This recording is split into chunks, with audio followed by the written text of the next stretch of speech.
sure. Oh my god.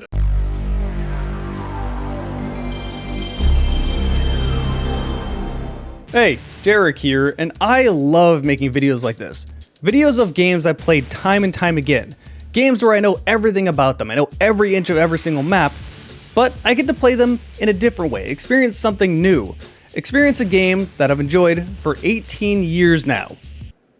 Yep, Half-Life 2 is going to be 20 years old in 2 years. This also means that Halo 2 and Far Cry 1 and Doom 3, they'll all be 20 years old. Halo 2 Anniversary will be 10 years old. Man, time flies. Anyway, I feel people have two ways they look at mods nowadays. The first way is they look at a brand new standalone experience, something so good it can stand out from the base game itself. Or they look at a mod in the second way, which is that they look at the mod as if it's just an enhancement to the base game.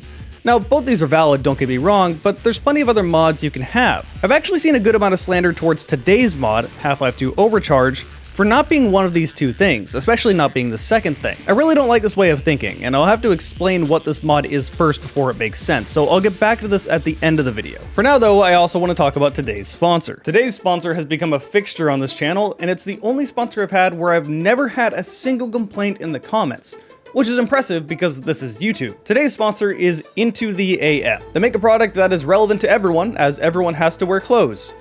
Mostly. Their clothes have some really cool designs, as well as being very soft and comfortable. For me, that softness has not faded away, even after I've washed them many times over many months. In fact, they just restocked a bunch of old shirts and just added a bunch of cool new designs on their website. They've added some shirts, they've added some hoodies, and they've even added some tank tops. I have some of these shirts and a hoodie coming in the mail. I do actually wear these shirts. If you've looked over at my stream, you've probably seen me wearing them. Hell, if you've looked over to my Jarek4 account, which initially was my airsoft channel, I've kind of got away from that, and now that's just sort of a hobby channel where I show off some Nerf guns. I obviously don't expect to get many views here. I usually only get like 1 to 2K, that's just for fun. But yeah, you probably see me wearing their shirts over there as well. They obviously don't pay me for that. So yeah, I really do stand behind these products. They fit me well, they look good, and that's what people say about clothes, right? Look good, feel good. If you want to get some of these for yourself, they have some deals. You can get 3 graphic tees for $60, or you can get 3 basic tees for $45. Also, if you click that link down below, or go to intotheam.com/dragonshirts, you get 10% off site-wide, and this does stack on top of the bundle deals. So huge thanks goes to IntoTheAM for being an amazing sponsor for this channel.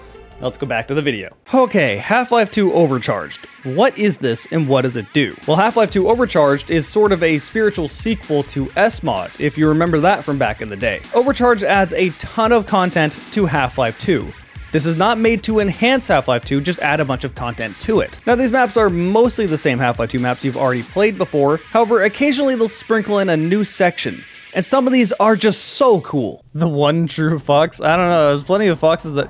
This is like from the area from the E3 demo. Holy shit, like legit, this is just from the E3 demo. That's actually sick. It was right here, it was under different lighting conditions, but this was the area. I love this mod. This is awesome. This one really got me because I distinctly remember watching that E3 footage before Half-Life 2 came out, and at the time thinking, there's no way graphics look this good. That's not possible. Hell, even the reporters felt the same way. Here's the stuff you won't get on your 486. Does that mean I have to upgrade? So being able to actually play on this map 19 years after I saw that E3 footage, I don't know, it just makes me giddy. This is just so cool to me. And that sort of basis of taking the stuff we never got to see in Half-Life, stuff that was never finished, never put into the actual game, is one of the things they did for pretty much all of the content. Now, don't get me wrong, there's a ton of new content that we've never seen before, but a lot of it is just cut content. Let's take a look at some of the enemies, for example. This modder added in the Hydra. Oh.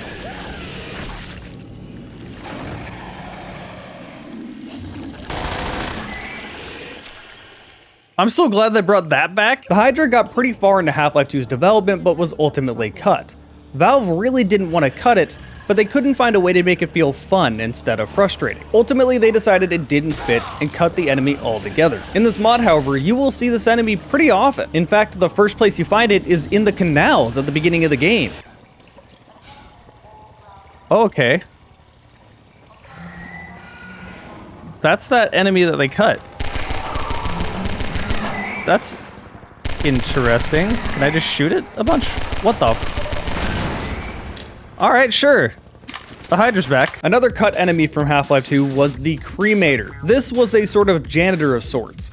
going around burning up dead bodies and getting rid of garbage. Apparently it was supposed to be mostly passive unless provoked. Well, the cremator comes back in this mod, and when you kill it, you get this awesome laser gun. But the modder didn't just add cut enemies. They also added in a ton of enemies from Half-Life 1. And this makes me really happy, because one of the biggest disappointments I had with Half-Life 2 was that all the aliens were just gone. You're mostly fighting Combine and zombies the whole time. What happened to the Hound Eyes, the Bull Squids? The Vortigons make sense because they're friendly now, but like, come on, there was so many other cool enemies you could have used.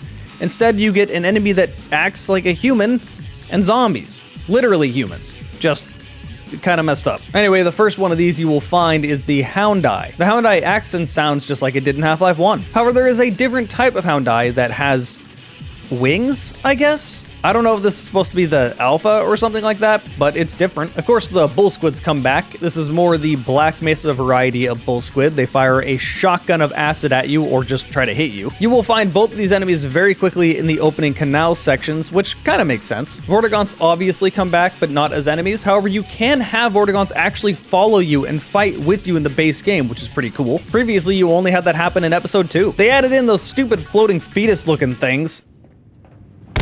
Oh no, not you. Not you, I don't want you.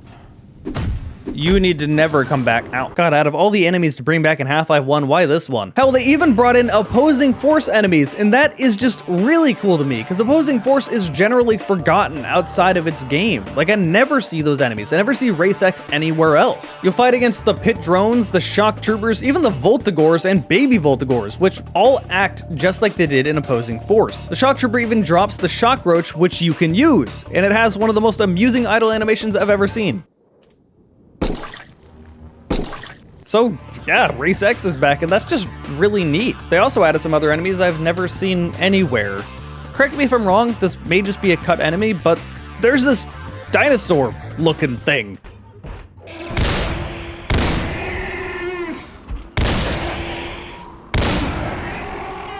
Like, I love this thing. It's pretty well polished. The noises it makes kind of just seem like it's coming out of Jurassic Park, but I don't care. It's a freaking alien dinosaur. How is that not cool? This is easily my favorite new enemy. All it does is rush at you. It has a very tough head. It's got a good amount of health. I mean, this works as a starting to medium difficult enemy. They also changed up the zombies a little bit. Kind of. There's still the Half-Life 2 zombies, but now they make Half-Life 1 noises, which is fine, although they don't make the funny Half-Life 2 yells anymore, so I'm a little disappointed by that. Oh, they got rid of the yelling.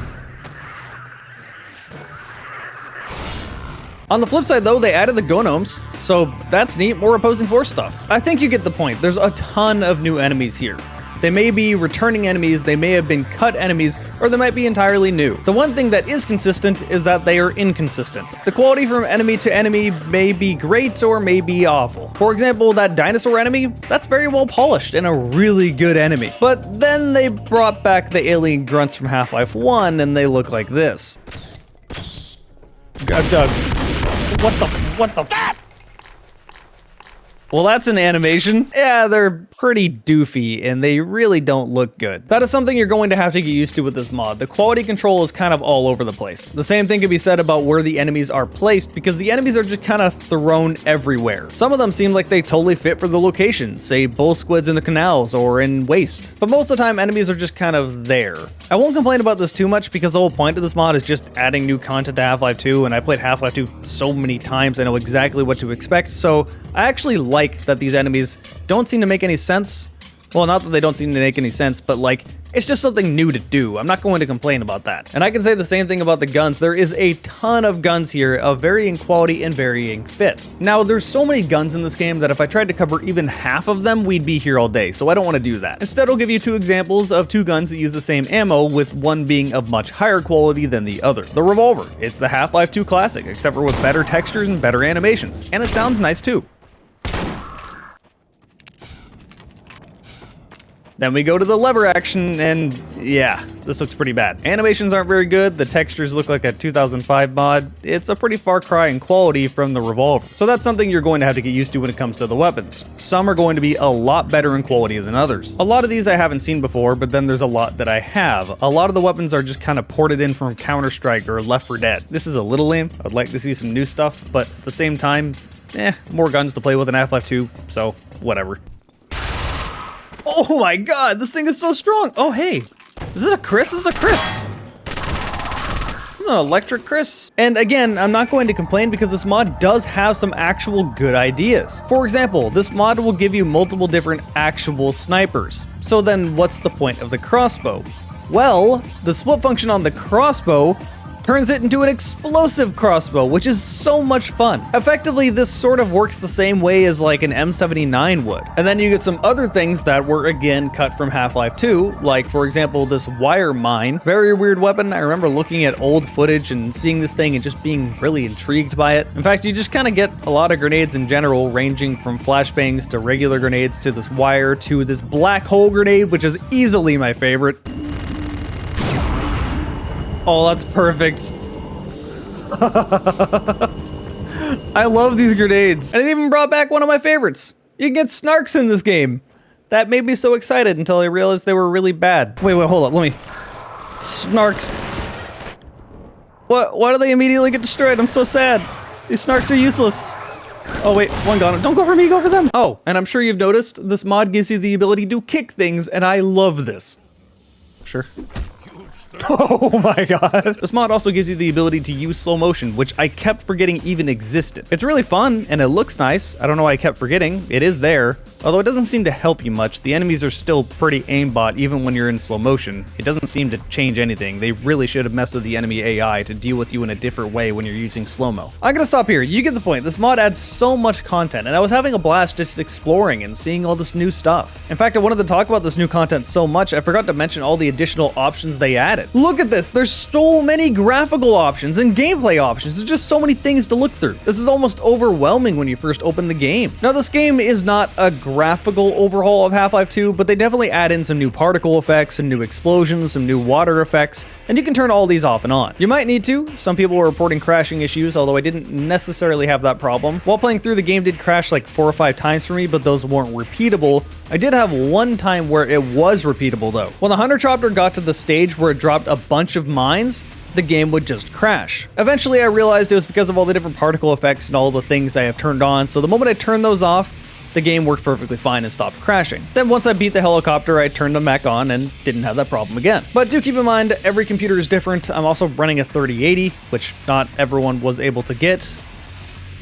Eventually, people will be able to buy those, but not for now. So your experience may be different. You might crash a lot more. I personally myself didn't really have many crashing issues. Anyway, there's also some gameplay options here. The main one I really want to point out is the ADS option. ADS is not forced onto you. If you checkmark this and then drag the slider all the way to the right, you get proper aim down sights. This works better with some guns than others. Works terrible with the starting USB match, but works great with the MP7s. They have their own red dot. If you don't want aim down sights, you don't have to have this option. But that leads me to my next point where I started this video. I've seen quite a few people kind of slandering this mod, almost upset at it, and it leaves me baffled. The reason it leaves me baffled is because Half-Life has kind of a purist problem, especially Half-Life 2. People want to look at every single mod as if it needs to be M-mod, as if it has to just improve the base game and it can't be anything else. I genuinely don't understand this logic. I remember back when Half-Life 2 first came out, we started getting some mods, and I was just happy to get some new content. Not every game needs to be M-mod. Now, I'm not saying you have to like this mod. That's not my point at all here. You can dislike this mod all you want, that's perfectly fine. What I'm saying though is that I see complaints that say something along the lines of, this ruins Valve's vision for Half-Life 2. Yeah, no shit, it's a mod, that's the point. Like, I've never understood this complaint. Do you want new content or do you want to just keep playing the same game? Because you can just keep playing Half-Life 2. No one's stopping you from doing that. Or you can go play Half-Life 2 M-mod. That sounds like that's what you want. Like, I don't know. It just kind of feels like people want to complain for the sake of complaining. I just don't understand this logic where Half-Life 2 is this perfect game and you can't change it all. You can't mess with it in any way. Like, just take your free mod and new content and try it out, and if you don't like it, uninstall it. Like, what's the big deal? Anyway, as you can tell, I had a lot of fun playing this mod, and if you want to try it out yourself, I'll put a link down below to its ModDB page. You need to own Half-Life 2 Episode 1 and Episode 2. Keep that in mind. You just drag drag and drop the mod into your source mods folder, restart Steam, and there you go. It works like any other mod. And that should be everything I have to say about this mod. I want to give a huge thanks to my sponsor, IntoTheAM. Check that link down below in the video information, IntoTheAM.com/dragonshirts to get 10% off site-wide. And you might have noticed we're on my Twitch layout over here. I stream once a week, so if you want to come hang out over on Twitch, my Twitch is twitch.tv/JarekTheGamingDragon. If you subscribe, you get to see my videos ahead of time. And thank you for watching this video.